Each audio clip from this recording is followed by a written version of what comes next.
given another 10 years, you and me travelling on airplanes will be totally revolutionised by technology.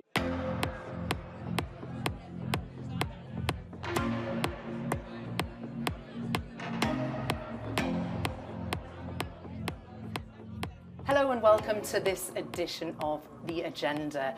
In this episode, we're joined by Sir Tim Clark, President of Emirates Airline. Sir Tim, pleasure to meet you today. Thank you for having us. Tell us, first of all, about Emirates' new plans for their fleet expansion. Well, we've just ordered another 90 777s of the 9 and the 8 variants. We've increased our existing 787 order to 35. So we've got in total now 245 Boeing aircraft on order and 50 A350s which start being delivered next year. And this is all part and parcel of the expansion of our network over the next 10 or 15 years. The refreshing, hopefully, nature of our product going forward, and also the retirement of some of the old fleet. So it's a combination of a number of things, but hopefully we'll be by the mid-30s in a situation where the airline will have expanded probably by, well, almost doubled actually, to be quite honest. We've had a very cautious few years. What is the state now of the aviation industry and the global travel industry as well? Well, I think you'll read that post-COVID it's been really strong. Apart from certain areas, and they are quite large areas, such as the US, demand remains very strong. Price points obviously are quite high at the moment. We don't see any fall off of that certainly over the next year.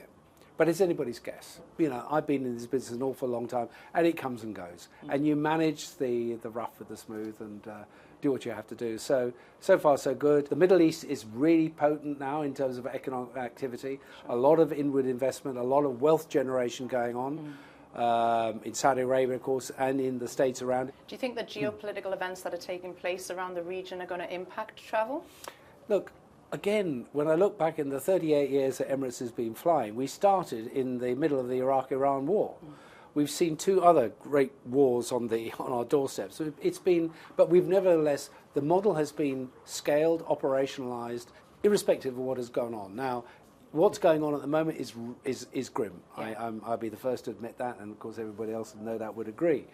But the fact of the matter is we lost Yemen, we lost Syria, we lost Libya, we lost Iraq, and we kind of navigate our way around those things. What efforts are Emirates making in terms of the passenger experience with an ever so savvy audience now travelling? You know, we've been using AI for quite a long time. Machine learning we've been doing for 10 years, and we've got a whole bunch of boffins in our company whose task it is to take all the data that they capture and do wonderful things with it, and they do, and it helps us. It already informs a lot of the decisions that we are making based on that kind of thing. So for instance, in the airports of the future, and hopefully we're going to build one here, when you get out of your car or whatever you do, you'll drop your bag. That's the last you'll see of it until you get to the other end, and you'll just keep walking. There will be no check-in, there will be no central search, there will certainly no immigration.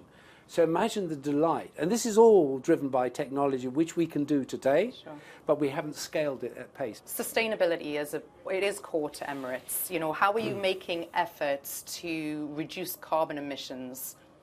We're doing it in a number of ways, actually. You know, decarbonising air travel is always going to be a big ask. It's going to be very difficult to do. But in the areas around what we do, it's not to say we don't buy fuel-efficient aircraft. We've just bought a load. We've got fuel-efficient aircraft coming in.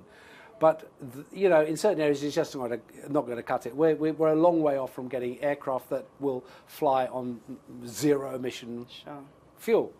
We can introduce SAF, we can do all sorts of business, which is what we're doing. The ambitions to be net zero by 2050, do you think that's achievable for the industry? We set ourselves a task. We're on a journey there. Now, as long as we do the right thing and try as hard as we can, then in the end that target is a date that possibly could come forward, it could go backwards. But start moving that direction. What do you foresee being the biggest challenge in the next 5 years for the industry?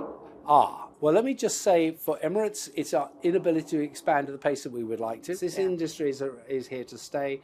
Do the right thing. Concentrate on getting the sweet spot of product. Remain laser focused on doing what you think you're going to provide and add value to your shareholders and also to your, and you'll be fine. You'll be fine. So Tim, thank you so much for talking to us today. Pleasure as always. Yeah, thank you. Nice to see you.